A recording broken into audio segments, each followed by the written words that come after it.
Muy buenas noches, amados del Señor. Qué bendición tan grande estar nuevamente aquí en esta pantalla, en esta sesión, una sesión más de Inconmovibles.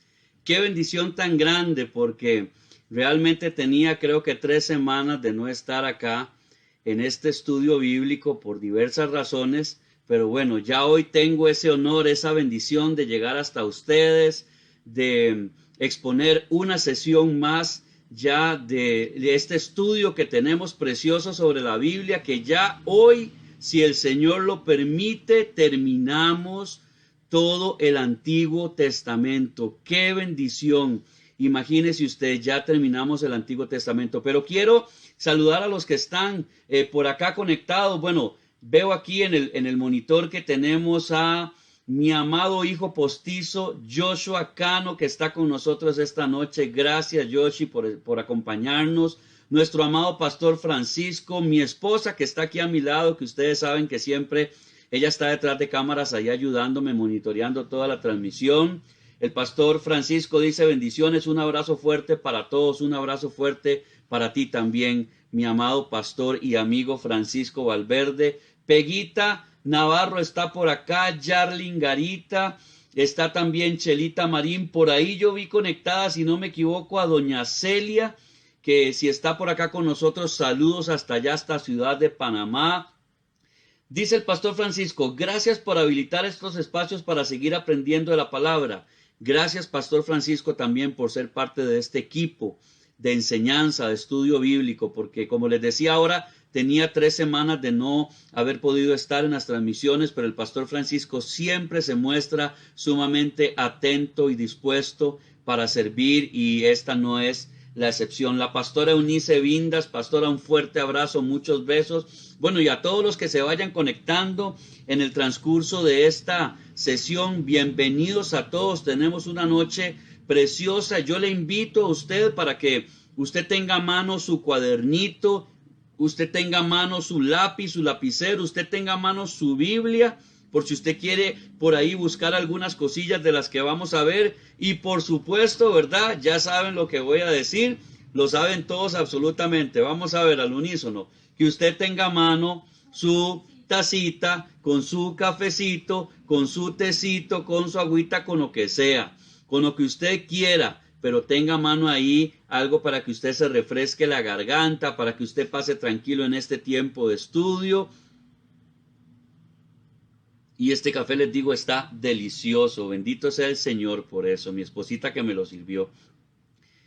Tenemos por delante hoy 6 libros, que en realidad son libros, se puede decir que relativamente pequeños. Estamos ya en los profetas menores. El pastor Francisco enseñó la semana pasada la diferencia entre profetas mayores y menores, ¿verdad? ¿Por qué a unos se le dice mayores? ¿Por qué a otros menores? Es meramente por un estudio de extensión del contenido de los libros, pero el hecho de que sean libros pequeños no les resta importancia, al contrario, están dentro de la palabra de Dios, están dentro del canon bíblico, han sido aceptados no solamente por la iglesia cristiana a nivel mundial, sino también han sido aceptados por los judíos como palabra de Dios, como parte de lo que Dios nos habla a través de los escritos del Antiguo Testamento, y es muy importante lo que vamos a ver. Saludo también a Didier Vindas, que hoy se conecta con nosotros, y estoy casi seguro, es muy probable que ahí debe estar con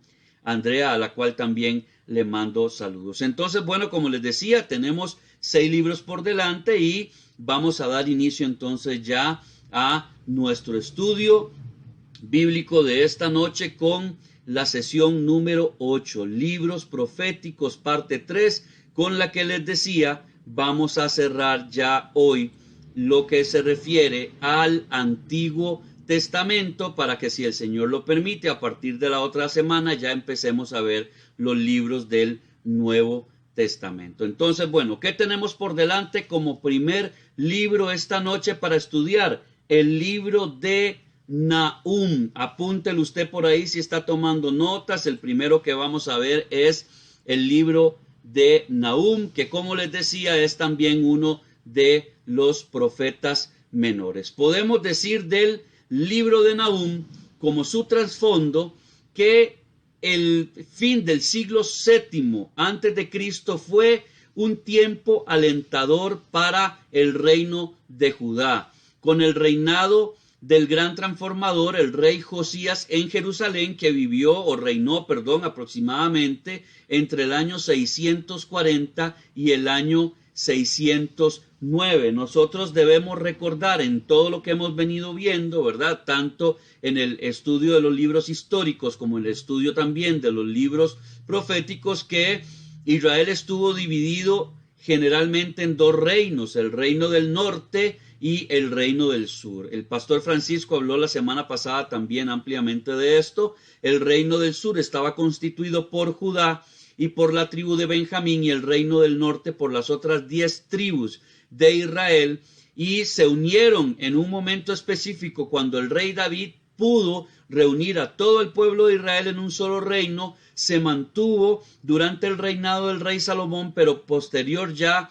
a la muerte de Salomón volvió a dividirse este reino, y se dice por ahí, algunos historiadores dicen que para el reino del norte fue una debacle tremenda cuando estuvieron cautivos en Babilonia. Hubo muchas muertes y hasta se cree por algunos historiadores y algunos eruditos que el reino del norte cayó a tal punto que muchas de las tribus desaparecieron por completo. Bueno, eso es un dato que, como les decía, los historiadores lo hablan por ahí y hay que tenerlo quizá en consideración como mero conocimiento de este aspecto.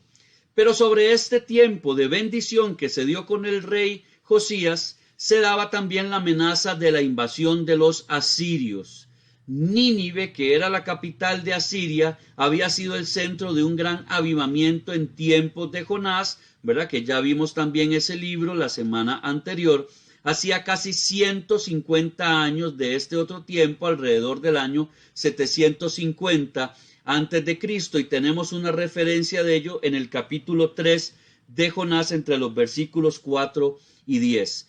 Pero el avivamiento se había desvanecido pronto, y Asiria destruyó el reino septentrional de Israel en el año 722 y casi destruyó a Judá en el año 701. Ahora Asiria había puesto sus miradas de nuevo en Judá, de modo que Dios llamó a Nahum, al profeta Nahum, para que proclamase su juicio definitivo sobre Nínive. Aquí podemos hacer un contraste completo con lo que es el libro de Jonás, en relación de que, por un lado, Dios le habla a Jonás. Ya vimos toda esa información la semana anterior. Dios le habla a Jonás para que le lleve el mensaje de salvación a Nínive, y ahí también nosotros podemos notar cómo Dios actúa también en el Antiguo Testamento, llevando salvación a los gentiles, llevando palabra. De hecho, es de casi que la única palabra, si no me equivoco, que se registra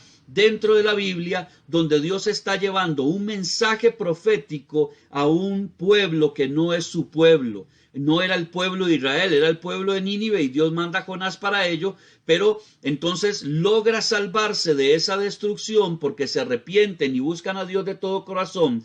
Pero ahora, 150 años después, Nínive se olvida de esto, los asirios se olvidan del asunto y empiezan a buscar a Israel para entrar en guerra con ellos y, como les decía, casi lograr destruirlo en el año 701. Ahora bien, Asiria había puesto su mirada de nuevo en Judá, de modo que Dios llamó a Nahum, como les decía, para que proclame ahora sí, ya no un mensaje de salvación, ya no un mensaje de arrepentimiento para los asirios y para la ciudad de Nínive, sino más bien el juicio definitivo de parte de Dios para ellos por haberse levantado contra el pueblo de Dios. El juicio sobre Nínive caería además poco después de las advertencias de Nahum, cuando el crecimiento del imperio babilónico derrotó a Nínive en el año 612 antes de Cristo. Babilonia proseguiría ganando victorias sobre Judá en el año 605 y en el año 597, derrotándola por fin en el año 586. Sofonías y Jeremías fueron coetáneos de Nahum. Yo no le voy a explicar a usted qué significa coetáneo, porque ya el pastor Francisco lo ha hablado ampliamente en las dos últimas sesiones que tuvimos. Pero si usted lo quiere saber, yo le voy a pedir al pastor Francisco, si él tiene la deferencia y esa amabilidad, de que lo ponga en los comentarios del Facebook para que usted se recuerde qué significa esa palabra. Pero los que hemos estado en el estudio bíblico, se supone que ya, mis amados hermanos, deberíamos de manejar ese término, coetáneos. Entonces, Sofonías y Jeremías fueron coetáneos de el profeta Nahum. Vamos a darle la bienvenida también en esta noche a nuestro amado hermano y consiervo Coqui Badilla, a María Elena Villarreal, que está con nosotros. Buenas noches, Mari. A nuestro amado salmista Jason Salazar, a Kevin Corea, que también está por acá en esta noche. Bienvenidos. Y a todos los que no he podido ver que se han conectado, porque tal vez no han puesto un comentario, también bienvenidos. ¿Quién es el autor de este libro? Del libro de Nahum. Bueno, se desconocen los detalles de su biografía, incluso no hay certeza de la ciudad natal o de la situación de esa ciudad, que fue Elcos, que lo vemos en el capítulo 1, versículo 1, pero sin duda alguna podemos decir con certeza que el autor del libro de Nahum es el propio profeta Nahum. Y podemos decir también que la caída de Tebas, que también fue llamada como No Amón, que se encuentra en el capítulo 3, en el versículo 8 de este libro de Nahum, que ocurrió en el año 663 a.C., ya había tenido lugar para la época de Nahum. Entonces, esto es un dato interesante que podemos tomar en consideración para determinar en qué fecha fue escrito este libro. Suponiendo, mis amados hermanos, que la caída de Nínive, que fue en el año 612 antes de Cristo, era todavía futura, en este momento que estamos hablando, el ministerio de Nahum dataría de una fecha entre estos dos acontecimientos. ¿Cuáles dos? La caída de Tebas y la caída de Nínive. El celo por las fiestas y los votos, que vemos una referencia de ello en el capítulo 1, versículo 15, puede indicar un tiempo después de las reformas del rey Josías, que hubieran alcanzado su punto culminante con el redescubrimiento de la ley en el año 621 a.C. Vamos a saludar también a mi amada pastora Elba Vázquez, que se encuentra esta noche con nosotros, y también a nuestro amado hermano Roberto López. Bienvenidos también a esta transmisión. Muchas gracias por acompañarnos. Hablando de los destinatarios de este libro de Nahum, podemos decir que aunque Nahum había puesto su énfasis en los asirios, su profecía se dirigió a su propio pueblo, al pueblo de Israel, que había sufrido largo tiempo bajo los asirios y que era ahora invitado a entrar en un tiempo de regocijo ante la inminente destrucción de sus enemigos, que eso lo vemos en el capítulo 1, en el versículo 15.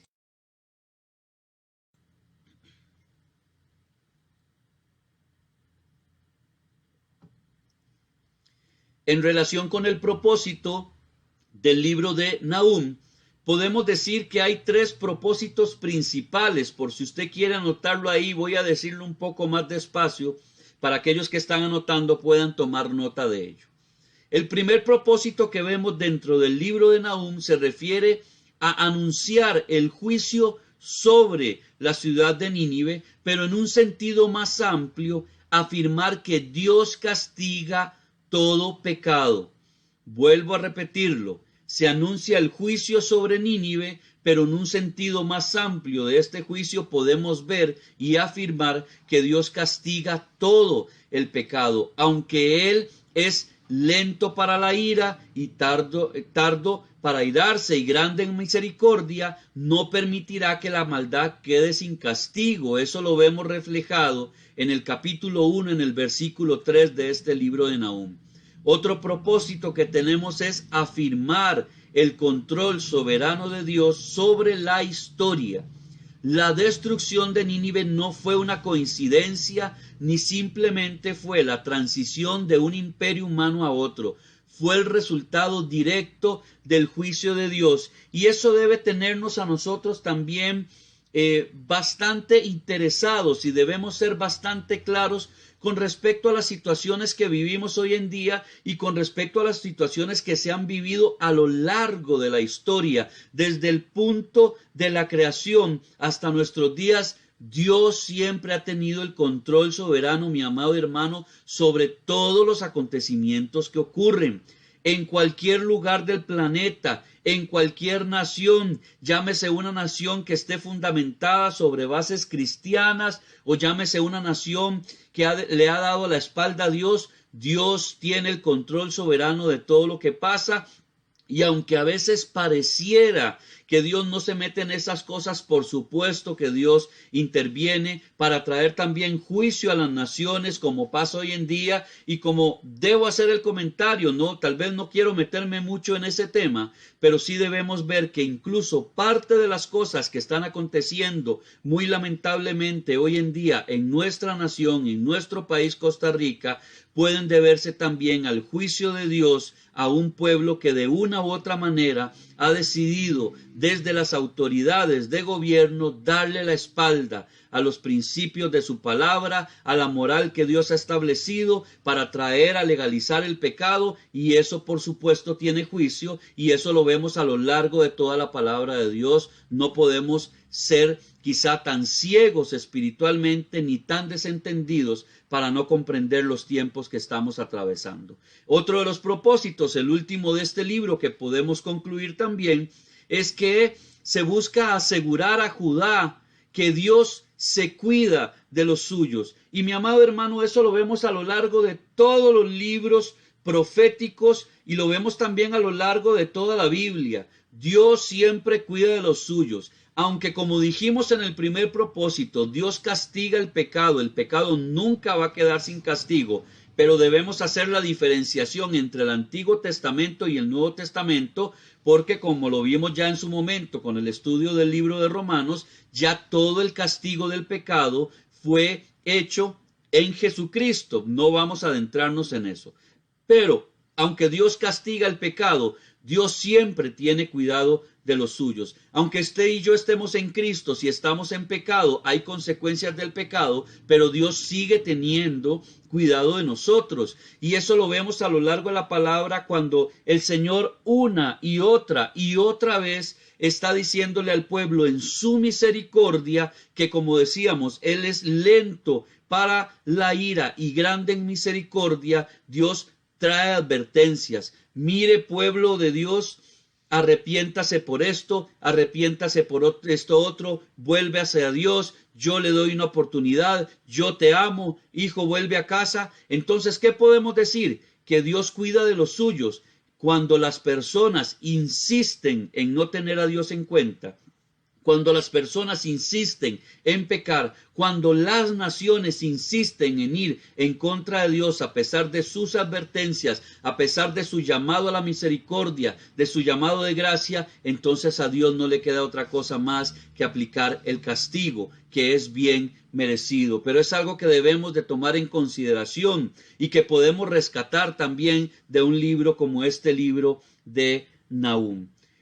Los rasgos singulares que podemos encontrar por acá, pero antes quiero saludar que se han unido a la transmisión la pastora Eldanuri Paniagua, bendiciones, que se encuentra aquí por la gran área metropolitana disfrutando de su nietecito, que ha sido una gran bendición para ella y para la familia de su hija Yoset. Nuestra salmista también, Katia Isabel Navarro, buenas noches. Gaudia Alvarado Blanco, allá desde la linda zona de Pejivalle de Guatuso, bienvenidas esta noche a esta transmisión.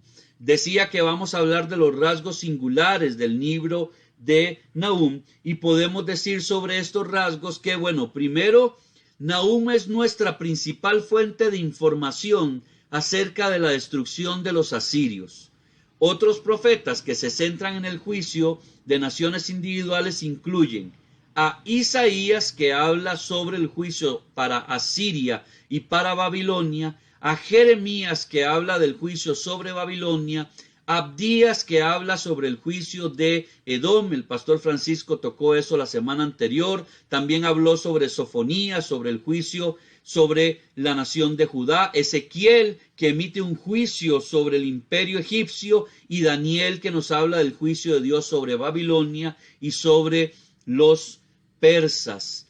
Otro rasgo singular que tenemos en este libro de Nahum es que tanto Nahum como Abdías fueron los únicos profetas del Antiguo Testamento que pronunciaron juicio sobre una nación pagana sin mencionar los pecados en que había incurrido el pueblo de Israel. Y por último rasgo singular, Nahum documenta la crueldad de los asirios, que ha sido llamada la ciudad o el imperio de Asiria, fue llamada como el villano supremo del Antiguo Testamento. Era más implacable con mucho que cualquiera de los otros enemigos de Israel. Entonces, bueno, cuando hemos leído ya en los libros históricos sobre algunas de las perversidades y las atrocidades de todos estos imperios, no pudiésemos imaginar, ¿verdad?, que este sea realmente el más cruel, el más implacable, el más perverso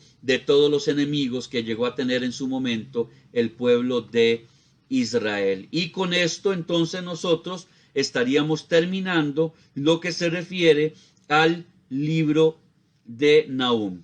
¿Qué sigue en este momento? Bueno, en este momento vamos a pasar entonces a otro de los libros proféticos que nos restan por esta sesión, que es el libro de Habacuc.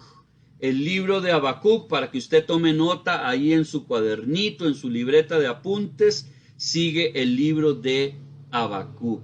¿Qué podemos decir sobre este libro? ¿Cuál es su trasfondo? Bueno, podemos decir que el reino del norte de Israel había caído en manos de Asiria en el año 722 a.C., dejando solo el diminuto reino meridional de Judá en la tierra prometida.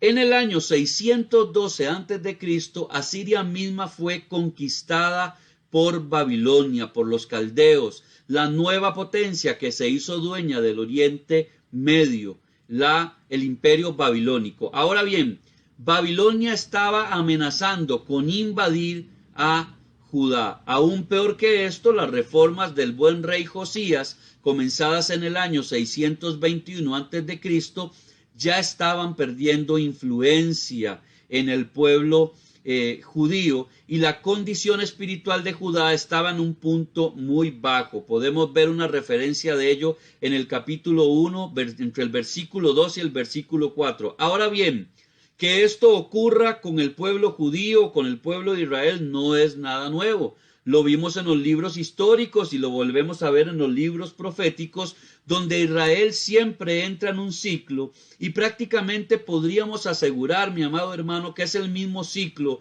en el que entra la iglesia del Señor también. Es decir, un tiempo en el que se está bien delante de Dios, en el que hay avivamiento, en el que hay restauración, en el que las familias levantan sus altares personales y familiares para alabar al Dios de Israel. Luego viene un tiempo en que se entra como en un adormecimiento espiritual, empieza a haber una pasividad, se le empieza a dar cabida a ciertas prácticas del mundo, a ciertas prácticas paganas, y de pronto se ve cómo viene la decadencia espiritual de este pueblo, hasta que llega un punto en que ya se vuelven casi que en contra de Dios, en rebelión. Lo hemos visto a lo largo de todo el estudio de los libros, y lo vemos también lamentablemente a lo largo de la historia de la iglesia cristiana en general. Ahora, en medio de esta situación viene Habacuc escribiendo para su pueblo lo que Dios le enseñó acerca de su juicio venidero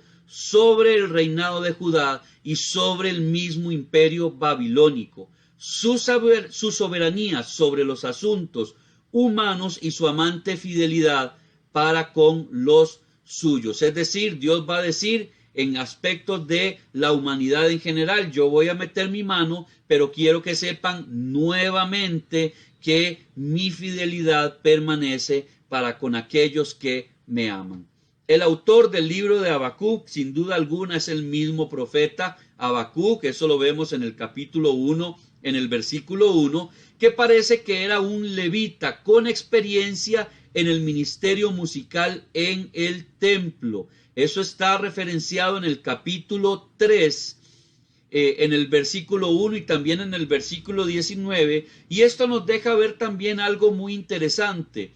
Porque Habacuc como profeta, como se dice por acá, es un levita con experiencia en el ministerio musical y nos deja ver cómo aquellos que sirven en el ministerio musical no solamente están dedicados para cantar a Dios en el templo, para levantar alabanzas y adoración a su nombre a través de la música, sino también que en medio de ellos Dios llama con otros dones, en el caso de Habacuc, con el don de profecía, pero también Dios distribuye muchos de los dones que vemos en el Nuevo Testamento, como dones de sanidad, como dones proféticos, como hablar en lenguas, como bueno, en fin, los dones del Espíritu Santo y también llamamiento a otros ministerios. Entonces, aquí vemos parte de la importancia del ministerio de la música dentro de la iglesia, a pesar de que debemos decir muy lamentablemente que hay un sector de la iglesia cristiana a nivel general, a nivel mundial, que niega la existencia de un ministerio musical dentro de la iglesia, que niegan el uso de la música como se hace, por ejemplo, en nuestras congregaciones que son pentecostales. Incluso llegan a proferir palabras no solo en contra de la música que se utiliza en las iglesias pentecostales, sino también del uso de las danzas y otras cosas que se hacen únicamente con un sentido, alabar el nombre de Dios, pero para ello no está bíblicamente referenciado, no está justificado, y entonces se dedican a proferir palabra contra ello. Pero aquí vemos un ejemplo de lo que es un nombre de Dios usado en el ministerio musical dentro de la congregación, al servicio del pueblo de Dios y para edificación de su iglesia. La fecha que tenemos respecto al libro de Habacuc, podemos decir que la prominencia de Babilonia en Habacuc indica una fecha posterior al año 612 a.C., pero Babilonia aparentemente no había invadido Judá para esa fecha, lo que sitúa el libro antes del año 605 a.C. Aunque no se mencionan ningunos reyes dentro del libro, la triste condición espiritual de la nación de Israel o de Judá sugiere una fecha cercana al final del reinado del rey Josías, quizá después que el malvado Joacim tomara su puesto en el año 609. Si usted quiere profundizar un poquito más sobre estos reyes y toda esta historia, usted puede hacerlo en Segunda de Crónicas, en el capítulo 36, o también en el libro de Jeremías, en el capítulo 22. Los destinatarios del libro de Habacuc, podemos decir que se centró probablemente su ministerio sobre los justos entre los de Judá. Eso lo vemos como referencia en el capítulo 2, versículo 4, en lugar de sobre los malvados. Es decir, está dirigido su mensaje a los justos de Dios, sobre los que deseaba solo un rápido juicio en contra de los malvados, aquellos que le habían dado la espalda a Dios, aquellos que se volvieron contra Dios en su momento. El propósito del libro, bueno, podemos decir que hay varios propósitos. Entre ellos, ¿qué tenemos? Anunciar que, número 1, los pecadores en Judá serán castigados. Ahora sí, ya se ha hablado Dios de misericordia, ya Dios ha enviado mensajes de arrepentimiento, pero ahora sí, Dios está diciendo, aquellos pecadores van a ser castigados. Anunciar que también, que aunque Babilonia será el instrumento de Dios para castigar a Judá, también será castigada a su debido tiempo. Y hay algo muy importante que yo quiero mencionar respecto a este tema de Babilonia como instrumento de justicia de parte de Dios, porque cuando nosotros leemos el libro de Jeremías, nos encontramos que Jeremías usa palabras muy fuertes en realidad al decir de parte de Dios que Nabucodonosor era el siervo de Dios. ¿Por qué lo digo así? Porque tenemos que hacer otra vez una comparación con lo que está pasando en nuestros días. Dios ha permitido que se levanten sobre algunas naciones gobernantes totalmente injustos, gobernantes que son despiadados, gobernantes que no les importa pasar por encima de los mandatos de Dios, gobernantes que están para hacer lo que a ellos les place, gobernantes que no tienen ningún interés en la justicia de Dios ni en hacer justicia al pueblo al cual se supone deberían representar y gobernar, sino que vienen para hacer maldad. Y al igual que en estos tiempos que estamos viendo en este libro y en nosotros que hemos visto de los libros proféticos, Dios usa a personas impías como lo usó a Faraón, como usó también a Nabucodonosor, como usó también al rey Ciro y a otros impíos, personas perversas que tienen otras costumbres, que tienen otras creencias, que son totalmente ateos o que son incluso hasta satánicos,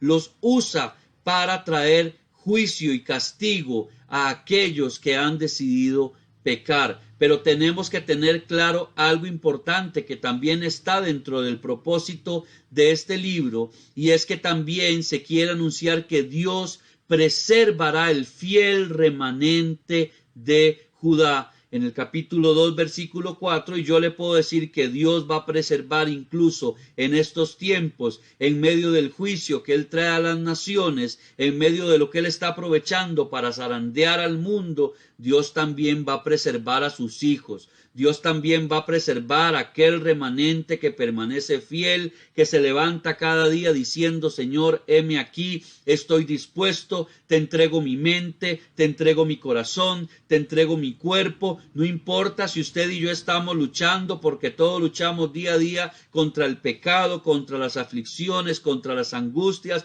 contra un montón de cosas. Si usted y yo permanecemos fiel, Dios nos va a preservar hasta el día de su venida para encontrarnos con Él cara a cara, que es lo que todos nosotros estamos buscando. Y otro de los propósitos que podemos decir de este libro de Habacuc es ayudar al mismo Habacuc, así como aquellos que tenemos la bendición de leer su libro, a ser pacientes con la obra soberana de Dios en la historia. Es decir, Dios emite un juicio, Dios emite un castigo, en este caso sobre una nación, pero debemos de ser pacientes. Como decía ahora, el Señor nos va a sostener, el Señor sostuvo al pueblo de Israel y todo eso va a llegar a pasar para que venga luego un tiempo nuevo de avivamiento, de júbilo, de gozo, donde aquellos que prevalecieron pueden dar testimonio de la gloria de Dios,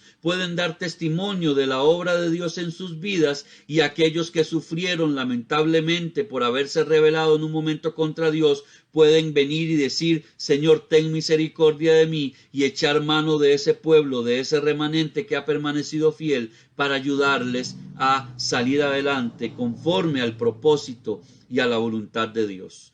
Los rasgos singulares que encontramos en el libro de Habacuc, podemos decir que es el único libro del Antiguo Testamento compuesto enteramente de un diálogo entre Dios y un ser humano. Partes del libro de Jonás, de Job y unos pocos otros libros presentan esta clase de diálogos, pero en el caso de Habacuc, como le decía, enteramente el libro está dispuesto textualmente de esa manera.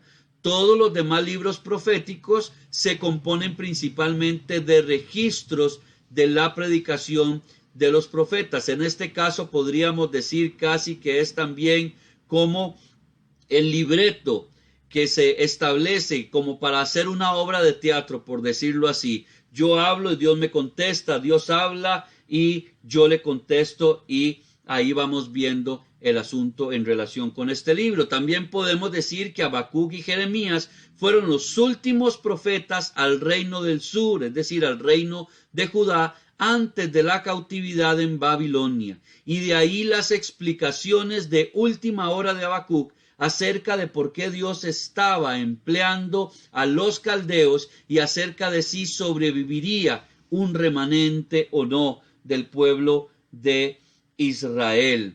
Habacuc vio una de las más grandes manifestaciones de la gloria de Dios que se registra en las Escrituras. Usted lo puede ver, anote ahí la cita en el capítulo 3, entre los versículos 3 y el versículo 15, para que cuando termine el estudio, días posteriores, usted pueda ir a leer ese libro. Yo no le voy a dar pistas de a qué se refiere con esta gran manifestación de la gloria de Dios, sino que quiero que usted tenga la posibilidad de, si no lo ha leído o ya lo leyó, volver a meterse un poquito en este precioso libro que es también bastante pequeño.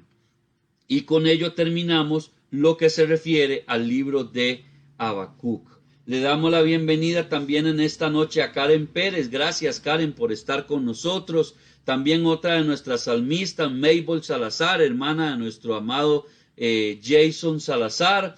Y también Rebeca Rojas, que se conecta ya desde la hermosa tierra de Tronadora de Tilarán. Bienvenida en esta noche. Vamos a ver ahora el otro libro que tenemos por delante, el tercero de estos libros de esta sesión, que se refiere al libro de Sofonías. Anótelo ahí en sus notas, el libro de Sofonías.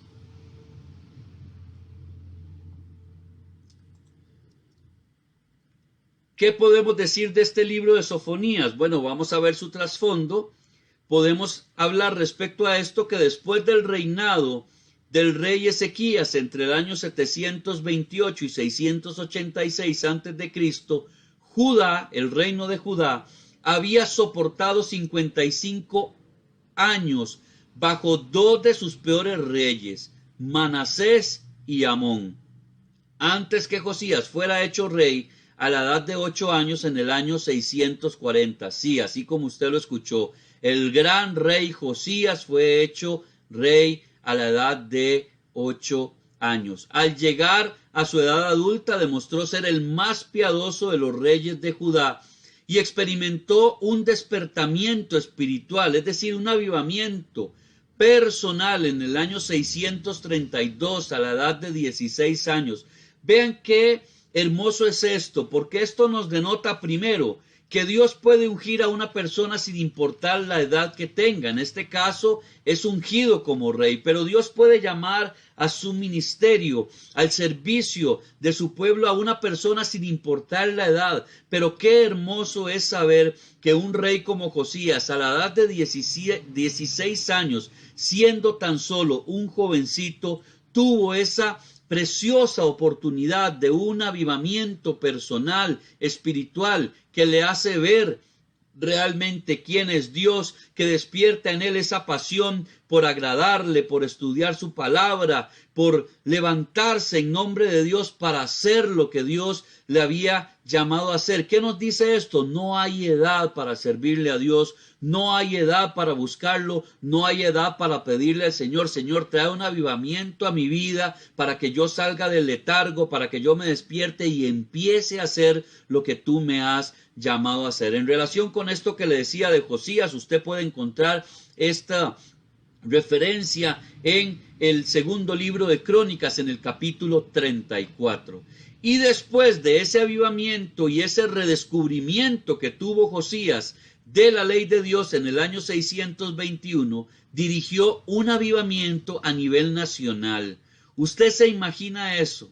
Un avivamiento a nivel nacional, 9 años después, es decir, a la edad de 25 años, después de que se metió a estudiar la palabra, después de que se metió él a vivir en santidad, a procurar hacer lo que Dios quería, él dirige a sus 25 años a la nación a un avivamiento en búsqueda de Dios, en búsqueda de agradarle, en búsqueda de restablecer los altares al Dios verdadero. Eso lo tenemos como referencia en 2 de Corintios, en el capítulo 34.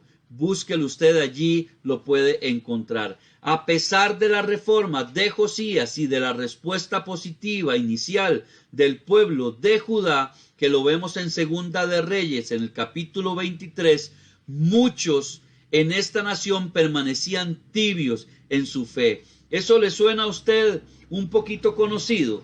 cuando se está viviendo tal vez en una congregación o en la iglesia general, en el pueblo de Dios, se está viviendo un despertar, se está viviendo un avivamiento, se están viviendo nuevos tiempos y la gente parece que está adormecida. Y mire, no quiero que usted se tome esto personal, pero quiero que por lo menos mediten esto.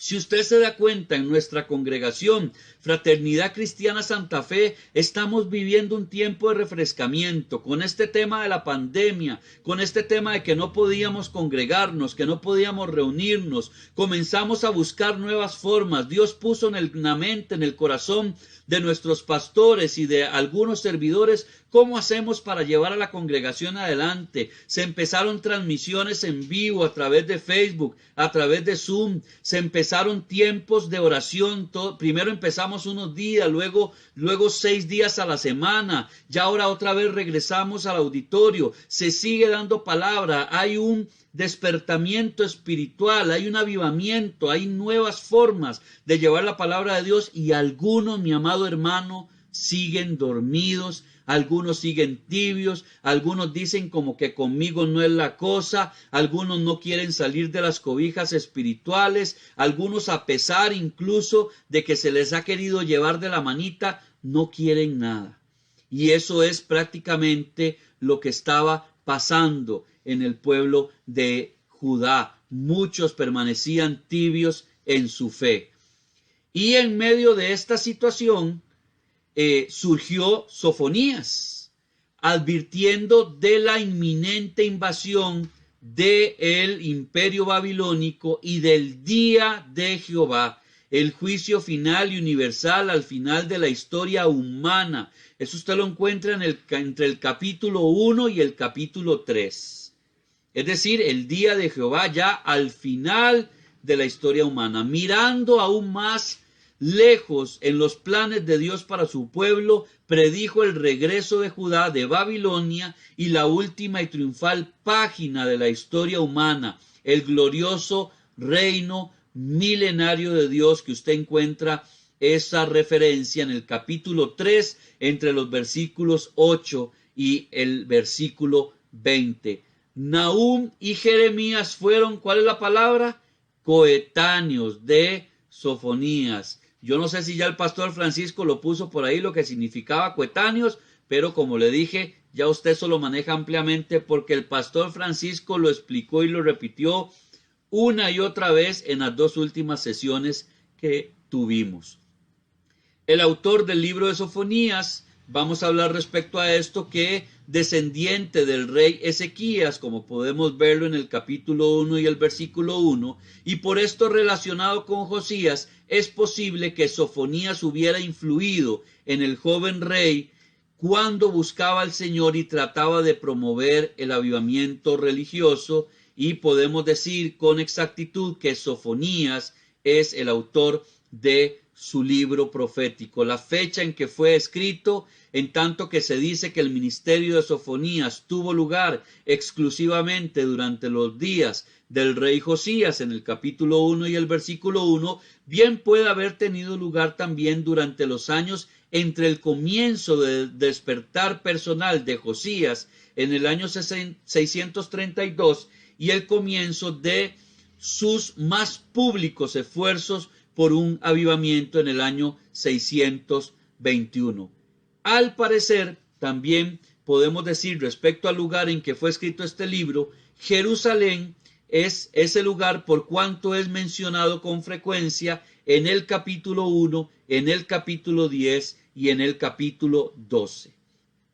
Propósitos del libro de Sofonías. Tenemos 2 propósitos de los cuales podemos hablar. El primero es advertir acerca del venidero día de Jehová, que ya lo dijimos, y corregir los falsos conceptos acerca del mismo.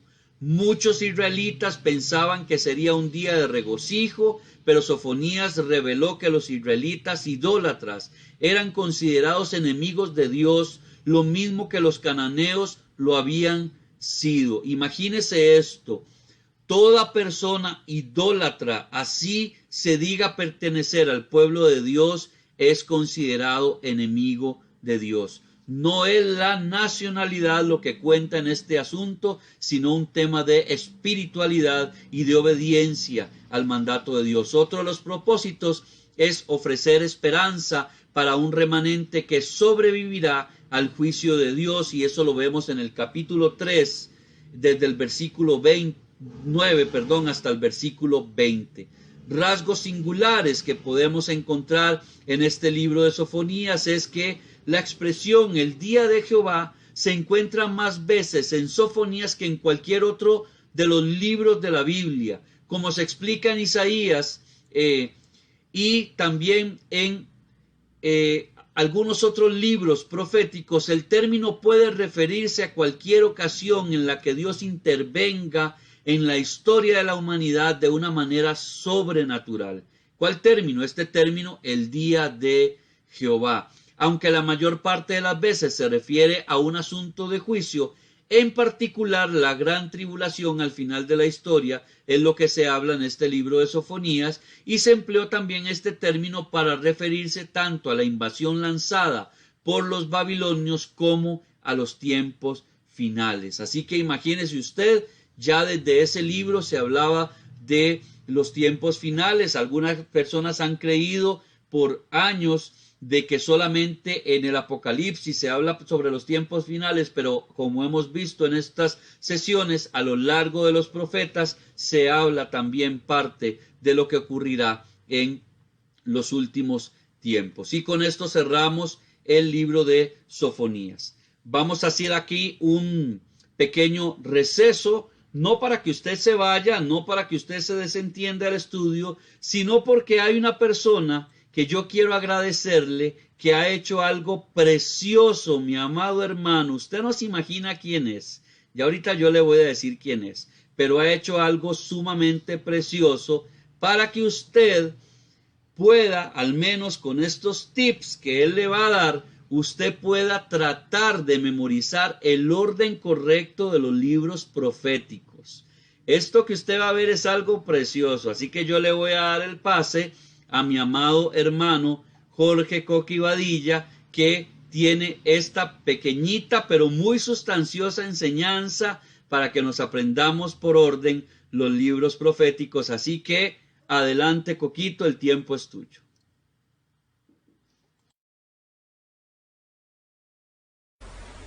¿Cuántos de ustedes intentaron memorizarse los libros de los profetas en el orden canónico y fracasaron rotundamente? Y no es para menos.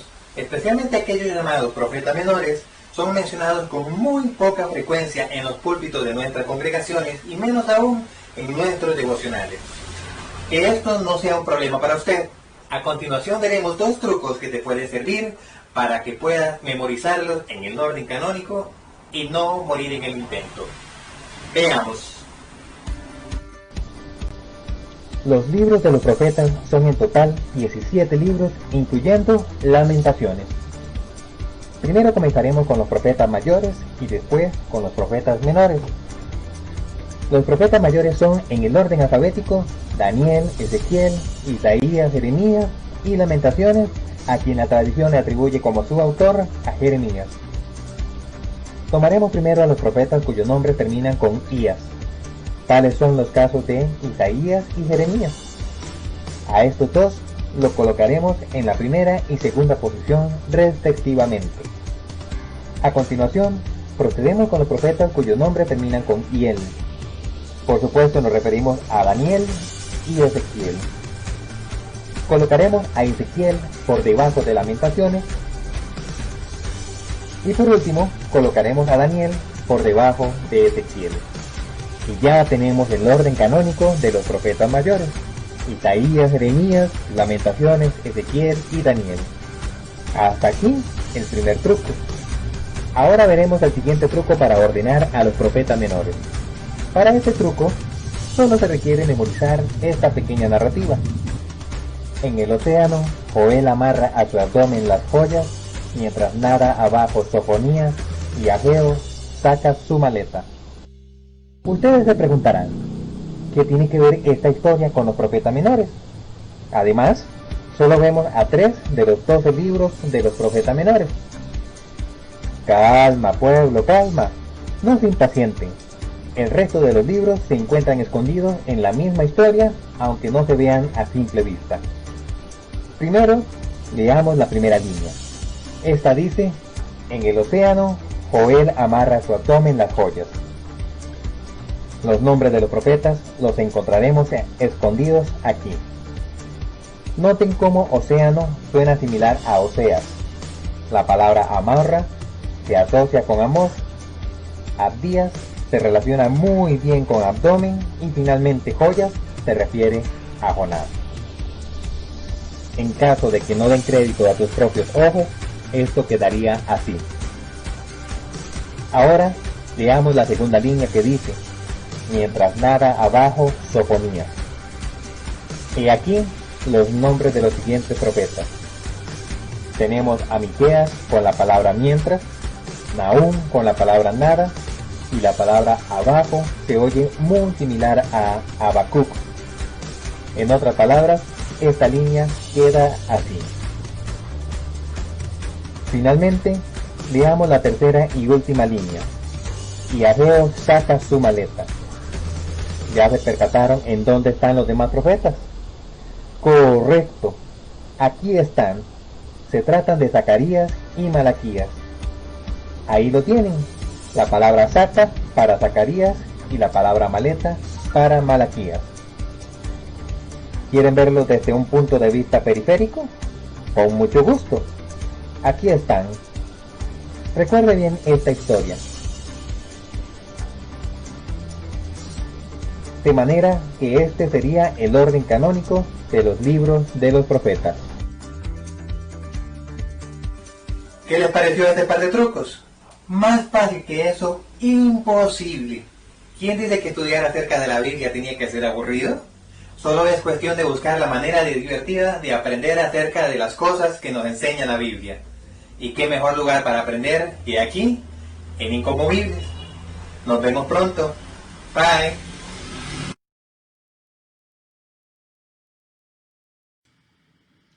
¿Qué le pareció? Carguísima, ¿verdad? Carguísima. Muchas gracias, Coquito. Eso está precioso. Vea, yo le voy a decir una cosa. Yo sé que así en primera instancia uno dice, ay, no pude tomar nota y hay cosas que no las pude ver por ahí. Bueno, no se preocupe. Ese video que Coquito nos preparó con todo amor lo vamos a subir al grupo de Inconmovibles, lo vamos a subir también en el perfil de Facebook de Inconmovibles y lo vamos a enviar. Ah, no, yo creo que no se puede enviar por el grupo de WhatsApp, porque creo que no pasa por ese grupo. Pero por lo menos ahí en Facebook usted lo puede encontrar y le prometo también que lo vamos a subir al canal de YouTube de Inconmovibles. Si usted no se ha suscrito al canal de YouTube de Inconmovibles, hágalo. Métase ahí, ahí va a encontrar los otros estudios que hemos tenido por si se ha perdido alguno, no solamente de este estudio sobre la Biblia, sino el estudio que hicimos anteriormente sobre el libro de Romanos. Ahí lo estamos subiendo, pero ahí vamos a ponerle este precioso video que Coquito nos hizo con tanto amor. La verdad es que muchas gracias, Coqui, estuvo de maravilla, una forma muy ingeniosa de podernos aprender esos libros que estoy seguro que más de uno ni siquiera había nunca escuchado, porque como explicó el pastor Francisco, a veces es solo un libro de un capítulo, 2 capítulos y las hojas todavía ahí como que están medio pegadas en esas Biblias, ¿verdad? Bueno, eso no pasa con ustedes, eso le pasa a otras personas, no vamos a decir que a ustedes les pasa. Pero bueno, vamos a continuar entonces ya, nos restan solo 3 libros del Antiguo Testamento, los últimos 3 libros de los profetas menores, y ya Coquito usted le dijo cuáles son los que siguen, ¿verdad? Así que usted debe tenerlos por ahí claro. Entonces vamos a continuar con el que nos resta, que sería el libro de Ageo. Para que usted tome nota, lo ponga por ahí, es el libro que viene a continuación, el libro de Ageo, y vamos a hablar entonces ya sobre este otro profeta menor que, volvemos a recalcar el punto, se le llama profeta menores por la extensión de sus escritos y no por la importancia. Todos los libros proféticos y todos los libros de la Biblia tienen importancia, no hay ninguno que no la tenga. Así que creo que eso ya nos ha quedado claro en todo este tiempo que hemos estado haciendo este estudio propiamente sobre la Biblia y sus generalidades. El trasfondo del libro de Ageo, bueno, podemos decir que el primer grupo de judíos regresó del exilio en Babilonia de la cautividad en el año 538 a.C. Esa referencia la encontramos en Esdras en el capítulo 1. Y en el año 536 comenzó a reconstruir el templo, que también lo vemos en Esdras en el capítulo 3. Y alrededor del año 535, profundamente desalentados y sufriendo una intensa oposición, el trabajo del grupo tuvo que detenerse. ¿Cuál grupo? El que estaba reconstruyendo el templo. También vemos una referencia de ello en Esdras capítulo 4. 15 años más tarde de esto, en el año 520, Dios encargó a Ageo y a Zacarías para alentarlos a reconstruir y a una vida de santidad personal. Entonces podemos decir también por allí, ¿cuál palabra teníamos que usar? Que Ageo y Zacarías fueron coetáneos. Ya esa palabra la manejamos con amplitud. Tanto Ageo como Zacarías aparecen nombrados por Esdras. Eso lo vemos en el capítulo 5 y en el capítulo 6. Lo mismo que Nehemías, que vendría mucho más tarde a Jerusalén a reconstruir sus murallas. Ageo era un hombre de acción.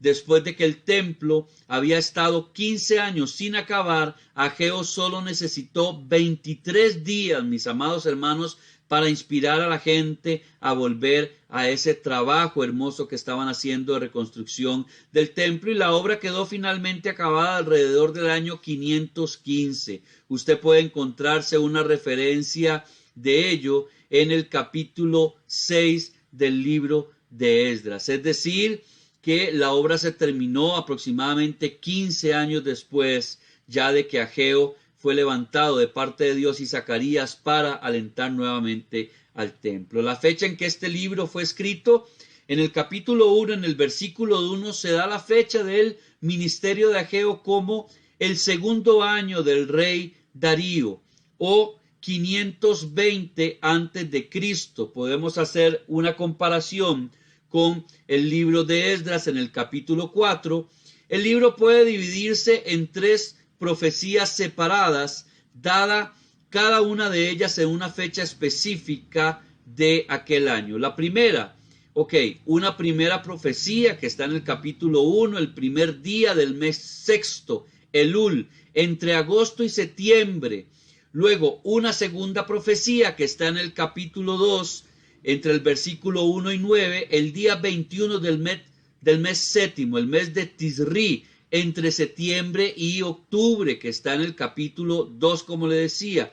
Y una tercera profecía en el capítulo 2, entre el versículo 10 y el 23, el día 24 del mes noveno. Este es el mes de Quisleu, entre noviembre y diciembre. Ageo probablemente registró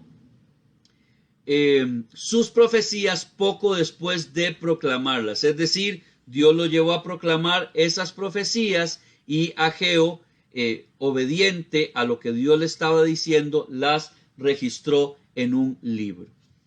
Los destinatarios de este libro, podemos decir que los judíos que volvieron del exilio en el año 538 antes de Cristo son los destinatarios de este libro de Ageo propiamente. Permítame un segundo porque acá se me está descargando uno de los dispositivos, no contaba con ello, me van a disculpar, pero vamos a ponerlo aquí a cargar inmediatamente. Listo, aquí ya mi esposita me está ayudando con esto. Entonces decía que los destinatarios, para volver a repetir ese punto, son aquellos que volvieron del exilio en Babilonia en el año 538 antes de Cristo. Propósitos del libro de Ageo. Bueno, podemos encontrar 3 propósitos. El primero, que ya lo dijimos ampliamente, es animar a la reconstrucción del templo, el segundo templo. El segundo propósito es dar instrucción en cuanto a la santidad, de una vida en santidad para con Dios. Y el tercer propósito, como casi todos los libros, proféticos y como casi todos los libros de la Biblia, mostrar la fidelidad de Dios para con su pueblo, para con sus hijos, para con su remanente. Siempre está presente la fidelidad, la misericordia, el amor y la gracia de Dios en cada uno de los libros de su hermosa palabra, la Biblia. Los rasgos singulares, vamos a ver dos rasgos de este libro de Ageo. Lo primero es que los escritos de este libro, como los de Ezequiel, están fechados de manera muy precisa. Es decir, se data con mucha claridad cuando fueron escritos. Y el segundo rasgo que podemos encontrar es que Ageo es notable por su frecuente uso de la frase «Así ha hablado Jehová de los ejércitos», y frases similares unas 25 veces se menciona en este libro, destacando también la gravedad de su mensaje y el hecho de que Dios seguía hablando a su pueblo en la era post-exílica, es decir, después del exilio en Babilonia. Con esto entonces cerramos lo que sería el libro de Ageo y vamos a pasar al otro libro que sigue, que ya usted lo puede ver respecto a lo que Coquito nos enseñó en ese video, y es el libro de Zacarías. Así que ponga nota por ahí, seguimos con el libro del profeta Zacarías.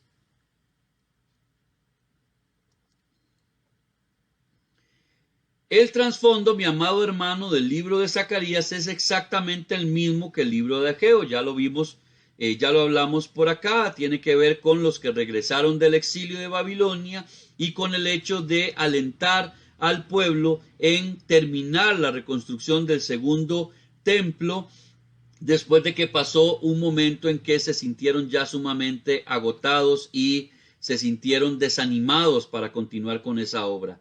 El autor del libro es Zacarías, lo vemos en el capítulo 1, en el versículo 1, que junto con Ageo alentó a esa reconstrucción del templo, como les decía, que la referencia la encontramos en Esdras capítulo 5 y también en el capítulo 6. Zacarías fue un sacerdote, además de ser profeta, fue un sacerdote. Su abuelo fue Iddo, eso lo encuentra también usted en el capítulo 1, versículo 1, un sacerdote que volvió del exilio con Zorobabel, que lo puede leer usted en Nehemías capítulo 12.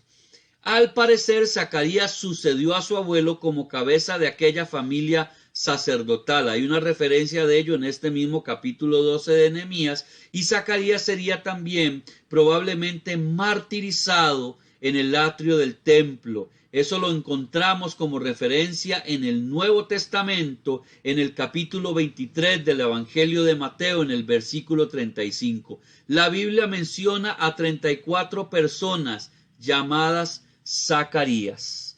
34 personas llamadas Zacarías. La fecha en que fue escrito este libro de Zacarías, podemos decir que las profecías que van desde el capítulo 1 hasta el 8 habrían sido dadas probablemente entre el año 520 a.C., cuando Zacarías y Ageo comenzaron a alentar a la reconstrucción del segundo templo, y el año 515 cuando acabó esa reconstrucción. 5 años después, sus últimas profecías, que van desde el capítulo 9 al 14, son de época posterior, probablemente alrededor del año 480 antes de Cristo. Los destinatarios, al igual que Ageo, son aquellos que regresaron del exilio en Babilonia. Propósitos del libro de Zacarías. Bueno, encontramos 3 propósitos. El propósito número 1 que podemos ver aquí es animar a la reconstrucción del templo, como también se dijo en el libro de Ageo. Luego, dar instrucción en cuanto a la santidad también. Vidas reconstruidas darían como resultado un templo reconstruido. Y luego también dar información específica acerca de la primera y la segunda venida de Cristo. Oigan ustedes qué hermoso.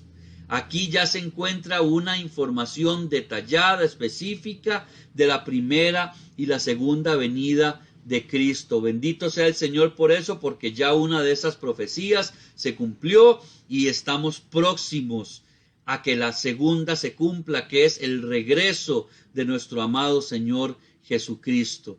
rasgos singulares que encontramos en este libro de Zacarías es, en primera instancia, a su extensión, da más profecías centradas en Cristo que cualquier otro libro del Antiguo Testamento, con excepción de ¿cuál? Usted lo tiene claro, del libro de Isaías. Después del libro de Isaías, el libro de Zacarías es el que más profecías cristocéntricas contiene. Y luego también otro rasgo singular es que es citado o se hace alusión a él en otros libros bíblicos más que en cualquier otro libro del Antiguo Testamento. ¿Me escuchó eso?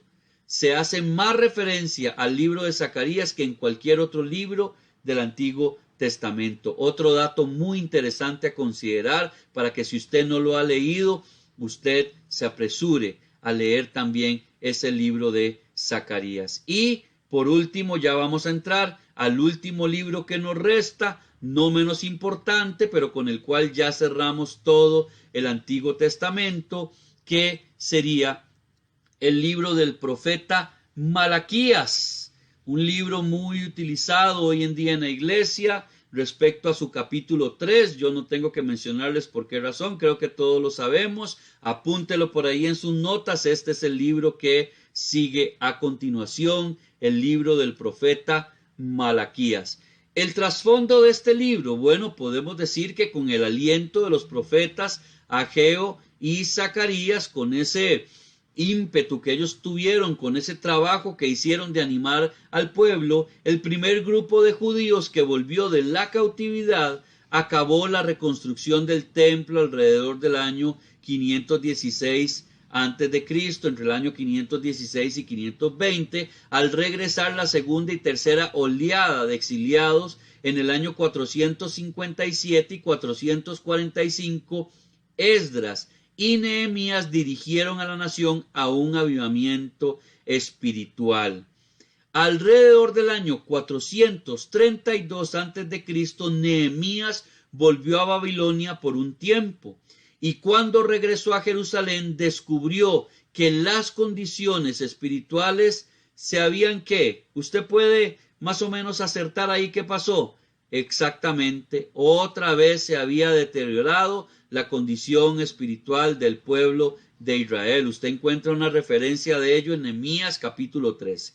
Se cree generalmente que Malaquías ministró alrededor de este tiempo, recordándole al pueblo judío el amor de Dios para con ellos, llamándolos al arrepentimiento, advirtiéndoles del juicio que podía venir y precediendo grandes bendiciones para aquellos que tuvieran el corazón en su sitio. Es decir, para aquellos que quieren seguir en desobediencia, lamentablemente viene juicio. Para aquellos que se arrepienten de corazón y quieren seguir agarrados del Señor, Dios tiene grandes bendiciones para ellos. Y es lo mismo que vemos hoy en día en nuestro tiempo. Usted permanece en Cristo, viene la bendición. Usted se aparta de Cristo, vienen las consecuencias del pecado.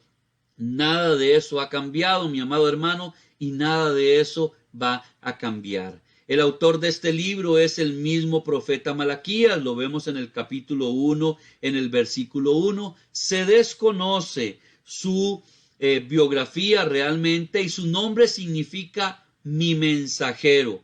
Escuchó qué bonito, mi mensajero. Así que si usted está pensando en tener un bebé próximamente y no anda buscando un nombre,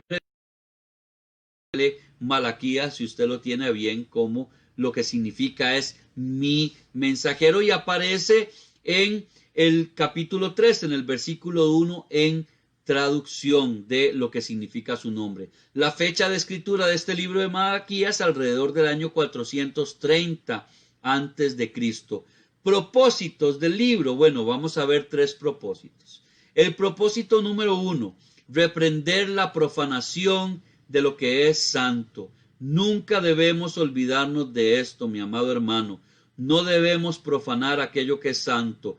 Y bien o mal para usted y para mí en este tiempo, aunque algunas personas quieren tomar los auditorios, los púlpitos, las tarimas como lugares santos, que no vamos a decir que no lo sean porque se han dedicado para ser santificados para Dios, la realidad es que en este tiempo lo más santo que usted y yo andamos es este templo.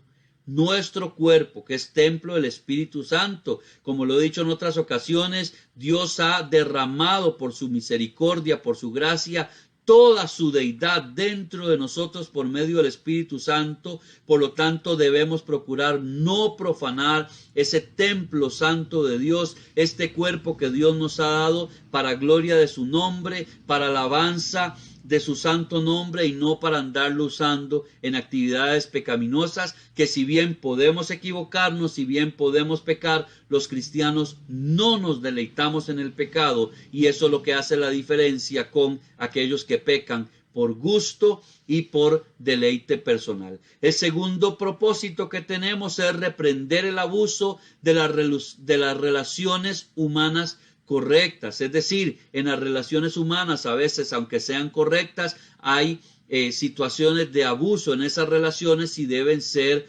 corregidas y reprendidas a la luz de la palabra. Y como un tercer propósito, anunciar tanto el juicio como la bendición del venidero día de Jehová. ¿A qué se refería el día de Jehová? Ya lo habíamos hablado, a los últimos tiempos, a los tiempos finales. Va a haber un juicio, pero va a haber una bendición.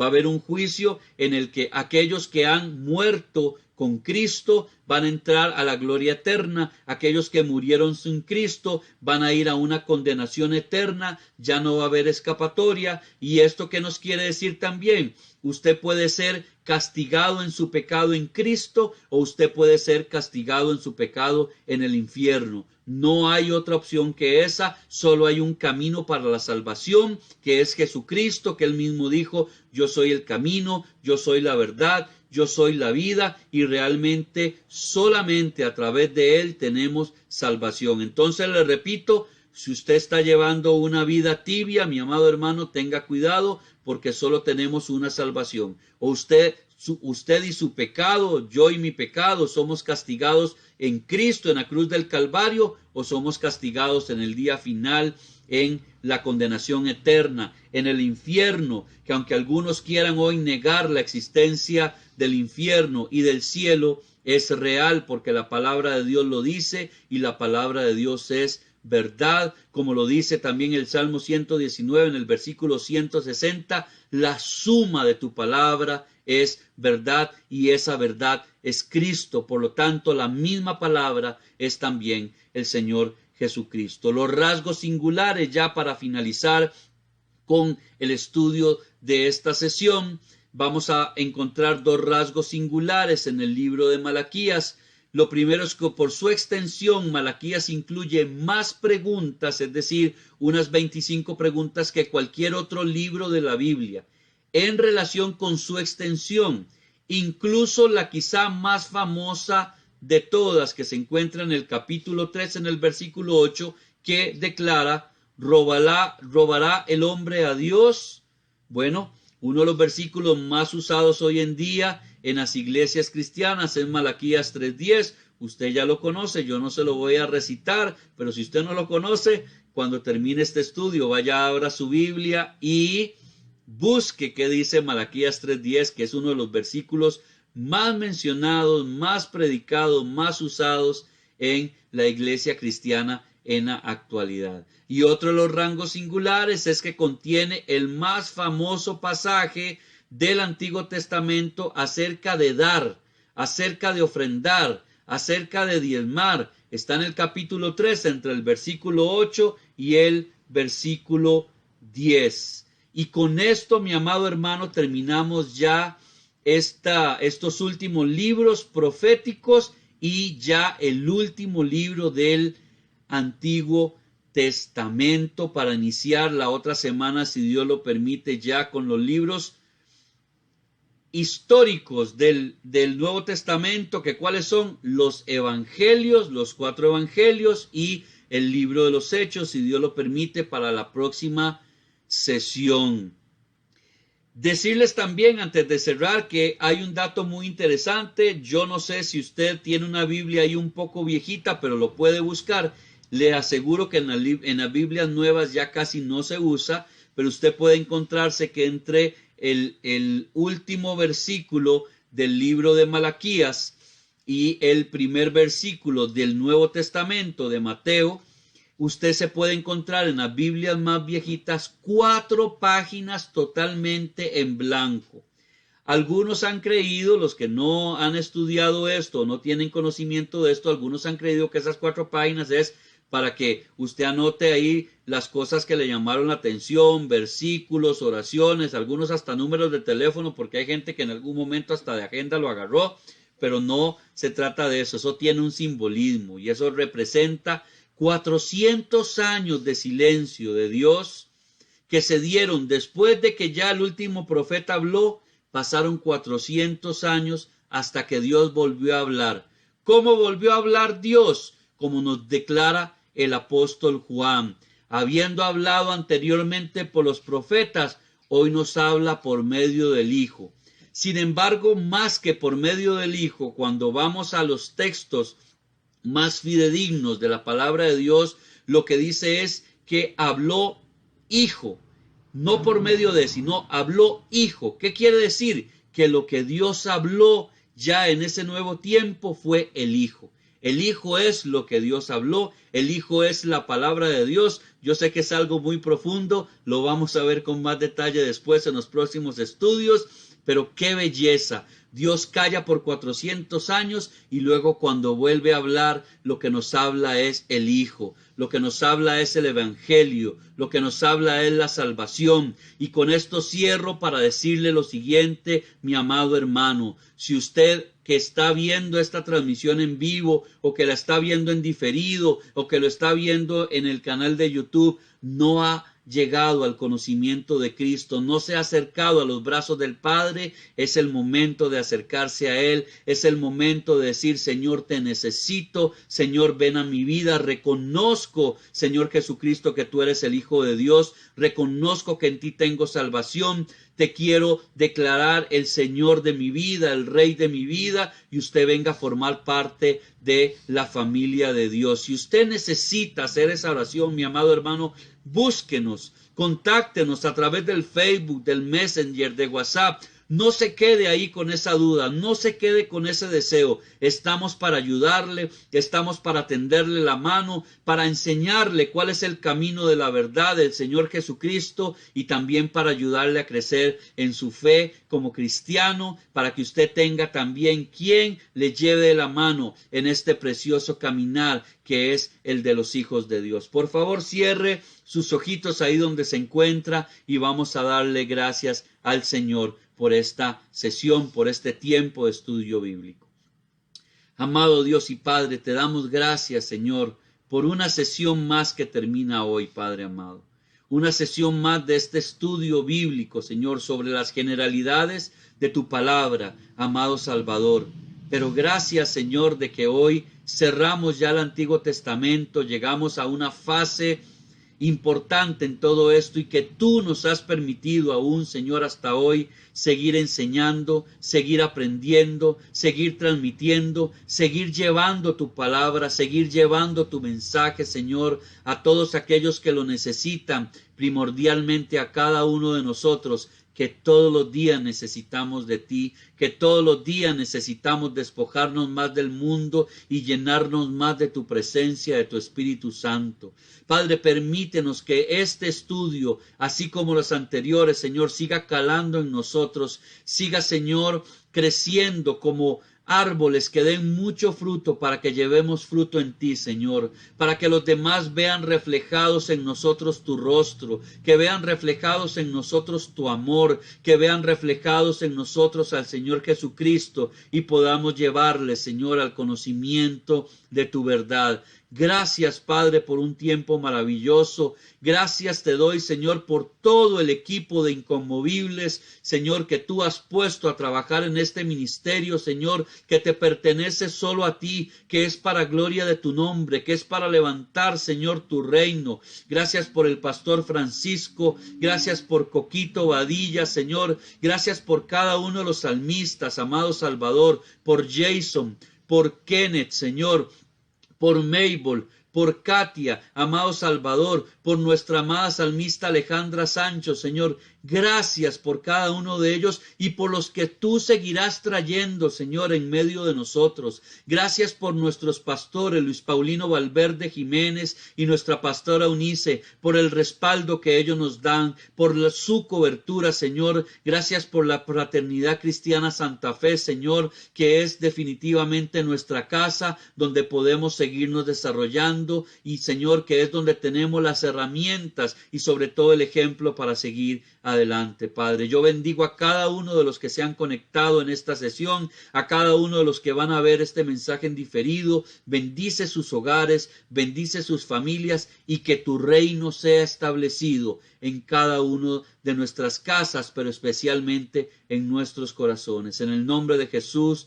te damos gracias. Amén y amén. Mi amado hermano, muchísimas gracias por haber estado en este tiempo con nosotros. Muchísimas gracias por todo el tiempo que nos ha acompañado usted con su fidelidad, con su amor para este ministerio, que se ha dado a la tarea no solamente de acompañarnos, sino también de hacer comentarios, de compartirle a otros, de invitar a otros. Gracias por estar ahí. Les bendigo en el nombre del Señor. Recuérdese las actividades que tenemos en la Frater. Si usted es parte de la Frater, únase a nuestras actividades. Si usted no es parte de la Frater, le invitamos a que nos acompañe si usted no tiene congregación, y si usted tiene congregación, únase a las actividades de su congregación.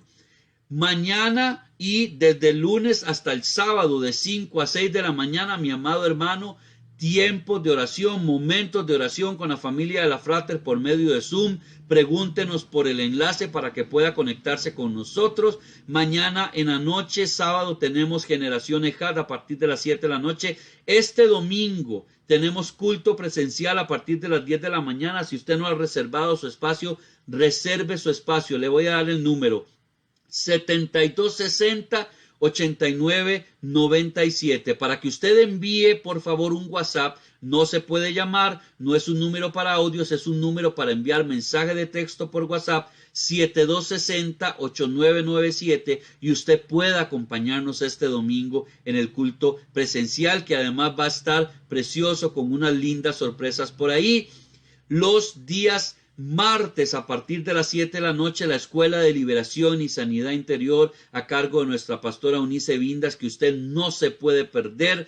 Los miércoles también estudio bíblico con Generación EJAD. En este momento se encuentran en el libro de Éxodo. Los jueves a partir de las 7 de la noche está el culto de alabanza y adoración. Los miércoles, que no se me olvide, también a mediodía, volviendo a casa. Usted puede sintonizarlo, y si el Señor lo permite, la próxima semana, la sesión número 9 de este estudio de la Biblia de Inconmovibles, con los libros históricos del Nuevo Testamento, los Evangelios y el libro de los Hechos. Los esperamos, les amamos montones en Cristo. Que el Señor me los bendiga y nos vemos, si Dios lo permite, la otra semana por este mismo medio. Bendiciones a todos.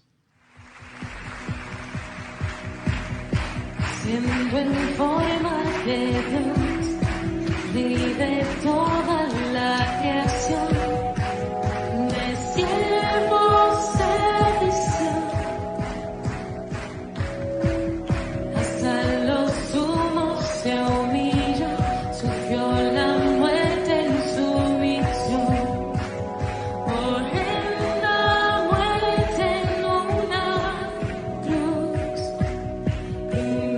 Oh